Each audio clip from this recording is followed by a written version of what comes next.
Intro music. Overview narration. Overview narration. Oh, doctor! My name is Joey. You'd think we're almost at 100. We get this correct. My name is James, My name is Joey. and this is the Brothers Padre. James, another week in Padres baseball has elapsed, and I immediately have to come out of the gate and talk about what everyone's talking about, and that is, of course, what happened to our intro song. And it is in timeout, much like Blake Snell's changeup. Undergoing some modifications, but we're using the old standby. People love this old intro. You know? Yeah, it's one of the most common thing people talk to us about. Man, we love that old intro where you and your brother pretend to be musicians and beatbox. Who doesn't like that? I mean, clearly, by the way we started, we're nothing but professionals. Right, 100% professionals.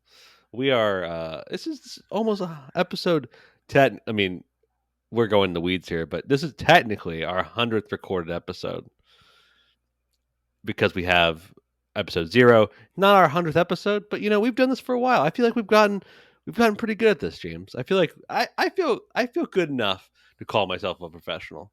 Look at this mic. It's a professional mic. We actually have a special 100th episode coming out. Oh yeah, I'm excited about it. And it should be out sometime before the next week's review. So keep an eye out for that. It's going to be, I think it might be the greatest single podcast about Padre baseball of all time. Yeah. I'm looking forward to it, bud. But shall we jump into the recap of the past week? Yes, let's start with this, to say the least, interesting week of Padres baseball. Yes.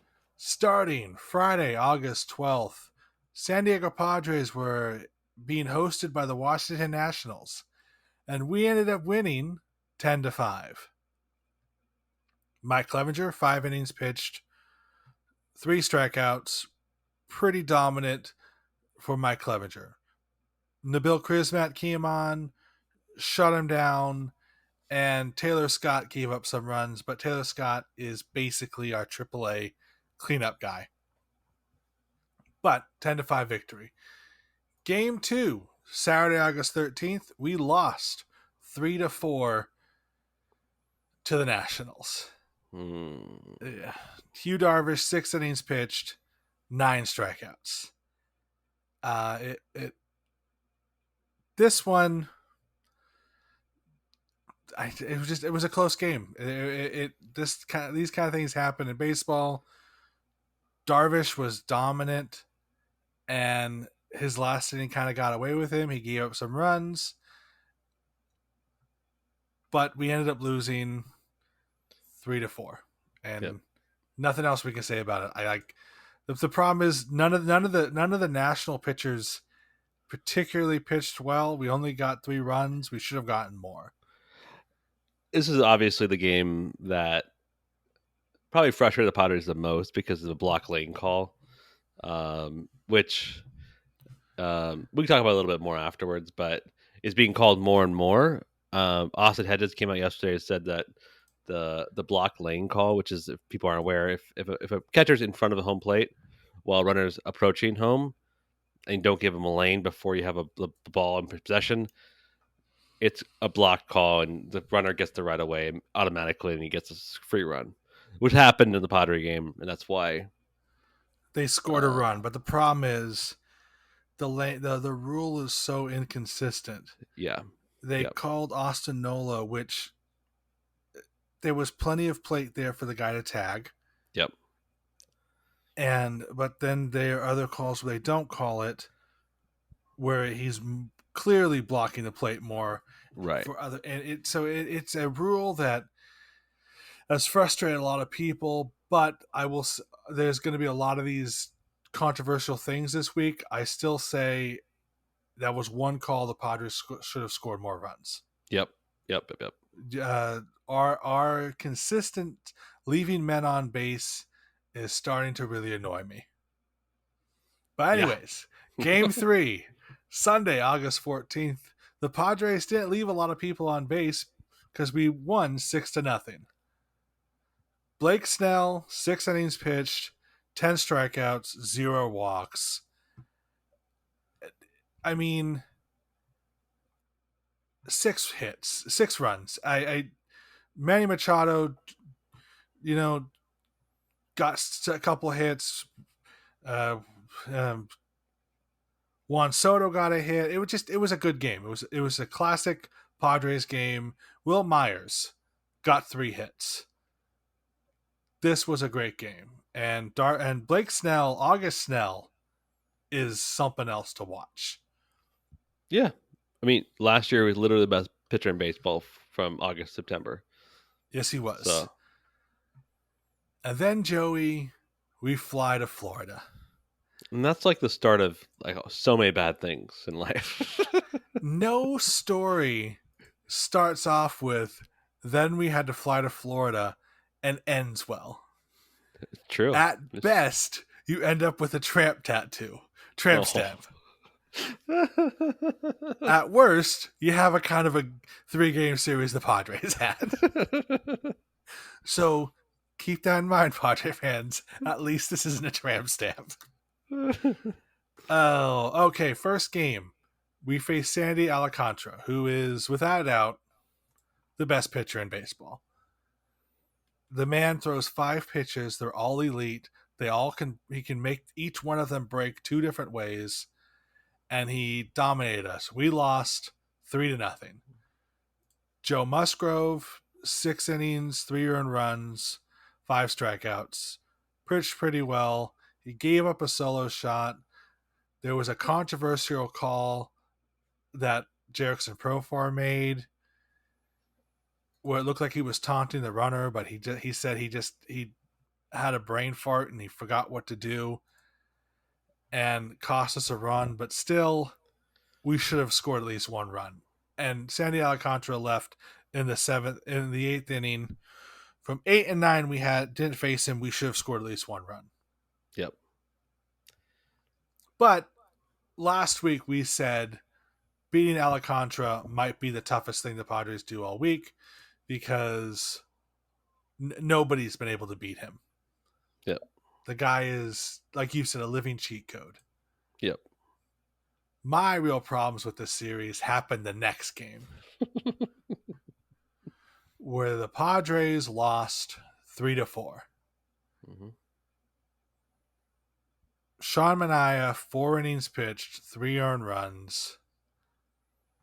And, I mean, yeah, the Padres tied it in the 7th, but then gave up the run. Anyways, this was a frustrating game because at no point did the Marlin starter what was the best way to describe his pitching style? Just throwing junk?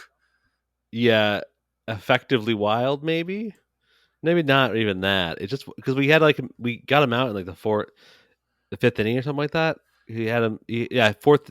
He didn't pitch. He didn't pitch the 5th, so he only pitched 4 innings, right? And we just made him throw like 80 some odd pitches, and it just wasn't. It didn't produce runs, right? This is the game where Manny hit a double, right, for 3 RBIs. Yes, And that's it. That was the big hit, and that's like not for working the pitcher that much and only getting 3 runs is very frustrating. And the reason why this particular one was so frustrating, the Padres left the bases loaded 3 times this game, and you can't win baseball games if you leave the bases loaded. So that's why I was a bit, nervous in today's game, where in the first inning we had the bases loaded. But thankfully, Jake Cronenworth hit a grand slam. Oh yeah, and all those fears went away. So today's game, Mike Clevenger pitched 4 1/3 innings, 1 strikeout, 4 base on balls. Not the sharpest he's looked. No. But again, they were in Florida, and so for whatever reason, the Padres just can't seem to play in Florida. Also, for whatever reason, when we're in the one thing we didn't talk about the previous game, worst umpire in baseball. Yeah, it was pretty wild. I mean, so what's odd about that umpire is that he's in the top percentile normally of accuracy. But in that game, it was just like complete garbage. So that's where it got like really wild. It's like it was pretty bad. Now that being said, I was gonna say Manny Machado, Juan Soto, Will Myers, and um, Hassan Kim were all called out on strikes that were clearly balls. yeah, yep, But he was an equal opportunity offender. yeah, Again, I just, for whatever reason, when we go to Florida, the famous Doug Eddings game last year was in right, Florida. Anyways, but again, those are excuses Padre fans are making. We should have still been able to score more runs with the yeah, bases loaded. But today's game, all that is forgiven because we won 10-3. yep, very nice. Jake Cronenworth, 4 RBIs with the grand slam. Hassan Kim, first time in his career, he had 4 RBIs. Hmm. He doubled in a run in the first, and then he had a bases clearing double later on in the game, in the ninth actually, and that was best offensive performance he's had in his career. And well done, Hassan Kim. Yeah, Juan Soto, a run, 2 runs, a hit. Manny Machado got 2 hits. Manny Machado is currently on a streak where he's 8 consecutive games with multiple hits. wild. Just wild. And Juan Soto is on a streak right now. I think it's 24 games of an on base streak, whereas 24 games where he's been on base at least once. Yeah, And that was yeah, it. The Padre week, we were 3-3.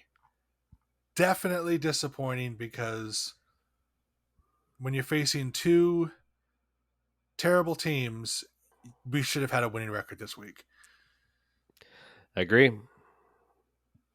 But I mean, the Florida games are especially frustrating because, especially game 2 of the Marlins series, because we had the game base loaded so much, and this also coincides with this horrendous streak that Josh Bell is going on. I feel like Josh Bell must have seen the bases loaded all 3 of those times. He did seem like you had the bases loaded all the time. And he just wasn't. I mean, he just had his first hit. He went 1 for 22, 1 for 22. So he like 21 straight at bats without he a hit. got a hit today, and at that hit he was 0 for 27. That's just wild. So here's a funny thing: the beginning of the year he had an 0 for 24 streak. So that means the guy is really, really streaky, and he has really great numbers this year. So Right. hopefully he's getting out of the streak, and he's willing to, make that streak last 2.5 months. That'd be great. But yeah, it feels like our schedule gets so much tougher in September. So you just gotta stockpile all the easy wins as you can. And so it was a frustrating week, I'll be honest. And most Padre fans would agree, it's just so frustrating. But, the talent is still there, the pitching is still there. I'm not freaking out like some people are. This is going to be it's not going to be an easy couple months. That's for sure. No, it's not. It's going to be a battle. I'm not battling, but yeah. What's the question? As you drop your pen on the floor. I'm going to edit that out. I have one question for you. Okay. Should we be concerned about Sean Manaea? Yeah. Oh yeah. Okay. Yeah. I love Sean Manaea. His vibe is immaculate. He's responsible for Feisty Tom. You know who Feisty Tom is, James? Is that the name of the Panther? That is the name of the Panther. Okay, we need to talk about the Panther. Feisty Tom is a stuffed mini panther that Robert Suarez takes care of. I presume, and this is what people presume, is some sort of like rookie hazing thing for relief pitchers. He takes care of this like weird Panther statue. So he's been with been with the team the entire season, right? And today they take Feisty Tom out of the clubhouse and have him in the dugout, just in the dugout. And they put the Polaroid camera on it, and they put pickle juice on it on top. Not a joke. They actually have pickle juice in the dugout. Anyway, so Jake Cronenworth hits a home run, and what does he do? He grabs Feisty Tom, the Panther, and coddles it, while someone else off camera is petting Juan it. Soto was petting it. And guess what? Feisty Tom's not going anywhere. Feisty Tom's got to be everywhere now. So we're gonna see more of Feisty Tom the Panther going forward. So. If this is the sign to Padres turn around their offense and start to win a lot of games, Feisty Tom has to be at least a mascot, or there has to be like a Feisty Tom cocktail, a Feisty Tom something. Oh yeah. But anyways, that was all Sean Manaya's idea, and he's the man behind it all. So I love that. I love that. I do not like the way I do not like the way he's pitching at all. No, my problem with Sean Manaea is like he currently has 14 quality starts, which is some of the best stats in all of baseball. But the problem is you either get a high quality big league ball player start from him, or you get what he did yesterday, where it's not high quality and he just gives a bunch of runs, can't last a lot of innings. So what I'm thinking, do you think we should go back to a 6-man rotation, add Nick Martinez back to the rotation? I don't know. It's just tough because like Manaea, once he loses a feel of one of his pitches and can't control, he just can't really come back from it because the stuff isn't devastating. But I wouldn't mind if Nick Martinez and Nabil piggyback instead of Manaea, or the plan was Manaea for 2, Martinez, Nabil. 6-man might be too much going into October. But it is a question if Manaea keeps being this bad, right? Like he hasn't had a reliable start in a long time. I mean, how many more starts do we give him? That's the real question. I mean, if anything, there is a leash because I mean, Melvin, I've never seen Melvin pull Clevenger and Manaea this early with not throwing that many pitches. Like he pulled Clevenger at like 80 some odd pitches because he wasn't doing good. And same with Manaea, which is probably indicative of how Melvin thinks about this time. Anyway, it's like, hey, we're here to win ball games. We're in a playoff race. Like, I can't have you just like ruin the day for us. So, and for Clevenger, he probably could have left him in, and he probably could have gotten us out. But the problem is, he could have probably left without giving up a couple more runs, and we still would have been in a lead. But that you just don't want to give a team momentum. No. And at the point when he pulled Clevenger, we're up 6-3, right? Yeah. And so it's just like, and you've been, and you want the happy flight. You want to start turning the energy around and stuff like that. So I think Manaea gets one more start before he gets, because he'll probably start against Cleveland, or is he starting Sunday? I think he'll start Sunday. Yeah. Man, I've seen so many Manaea starts this year. I've seen so many of them. Nothing wrong with that. I just have seen so many of them, and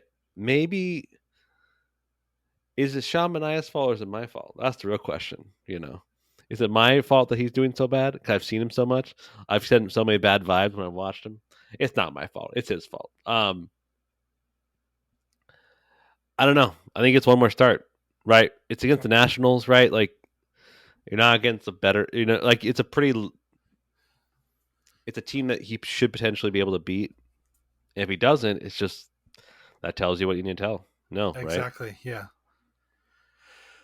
Yeah, that's my biggest concern going in to to the next couple weeks is Sean Manaea, because we know Joe Musgrove, even though we got the loss yesterday, he only gave up 3 earned runs, and or 2 days ago, he only gave up 3 earned runs. But you know what?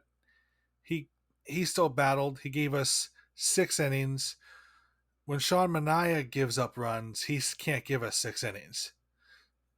And when he starts giving up runs, it's just a faucet. He can't stop it. Yeah.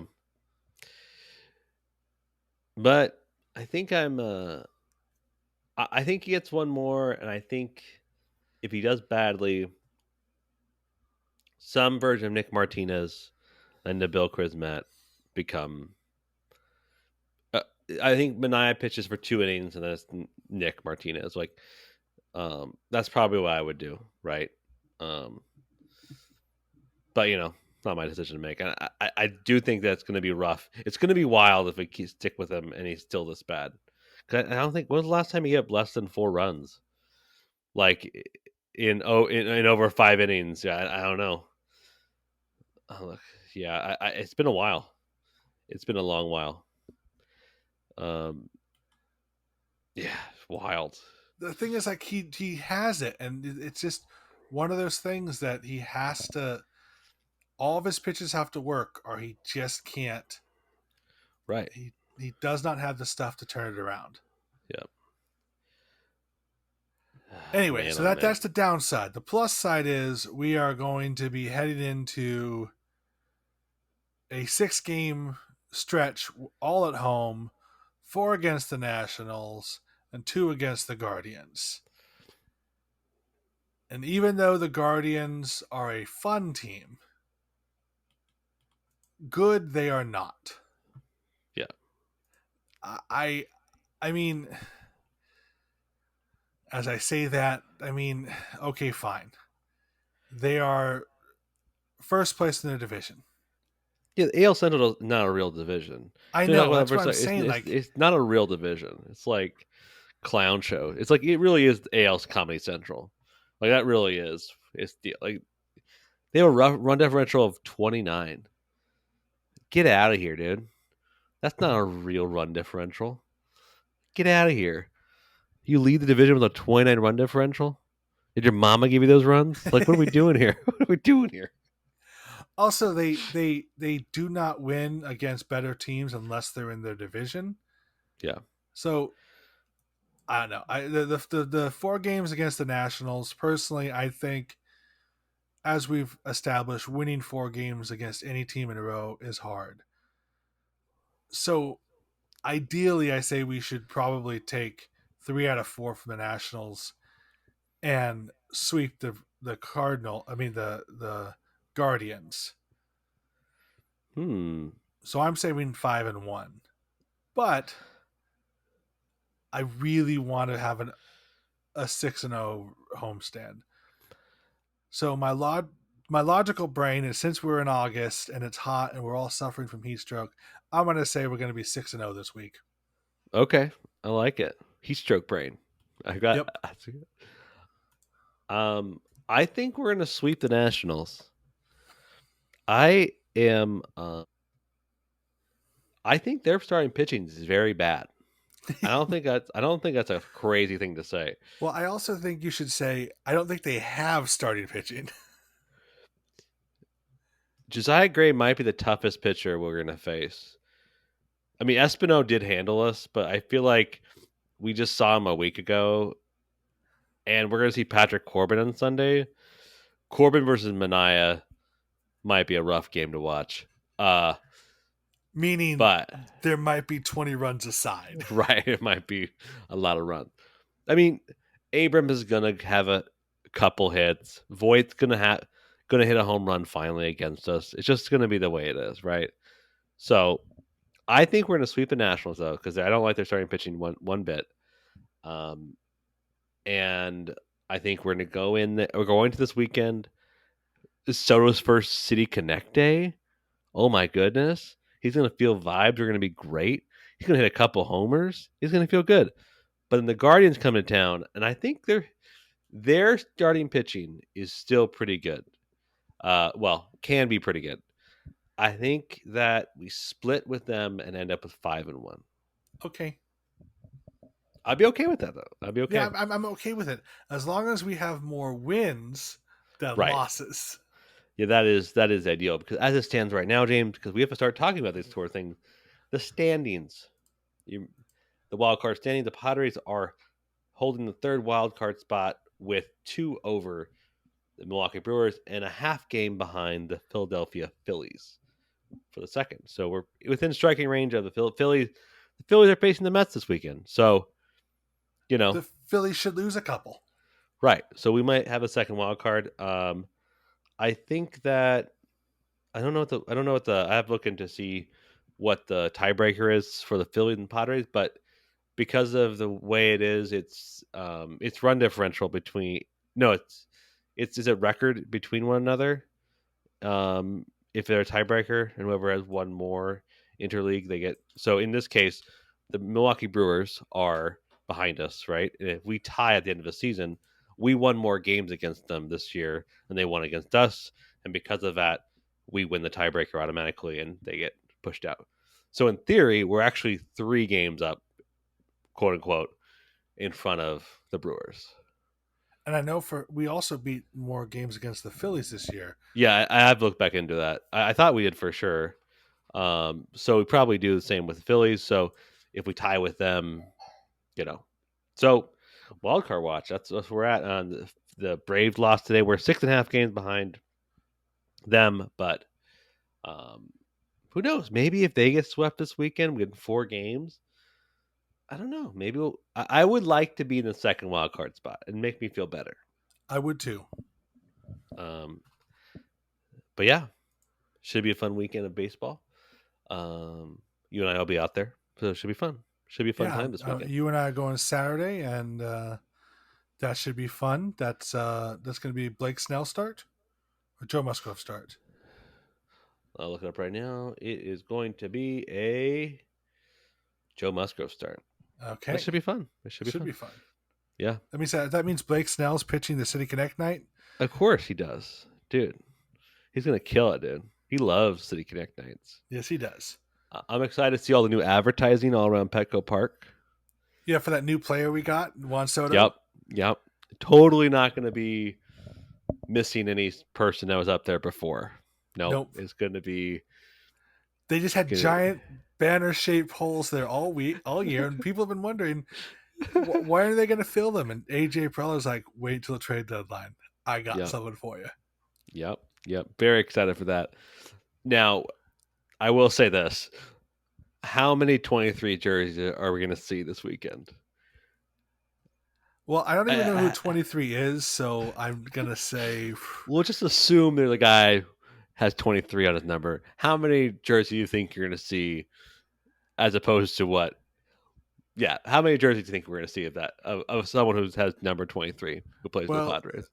You have to weigh on how much a jersey costs. Right. Inflation. Right. Times pi. Probably a lot. You think we're going to see a lot this weekend? Definitly. Yeah, because you spent so much money on it. Yeah. If you spend so much money on a jersey. Like, I've always wanted a jersey, but I can never justify $150 for a shirt. Yeah, I get it, man. Yeah, so it'll be interesting to see. But I mean, I have one jersey, and it was given to me because the guy I know worked at the print shop, and it was a misprint. And it's not even for a sport I watch. That's awesome.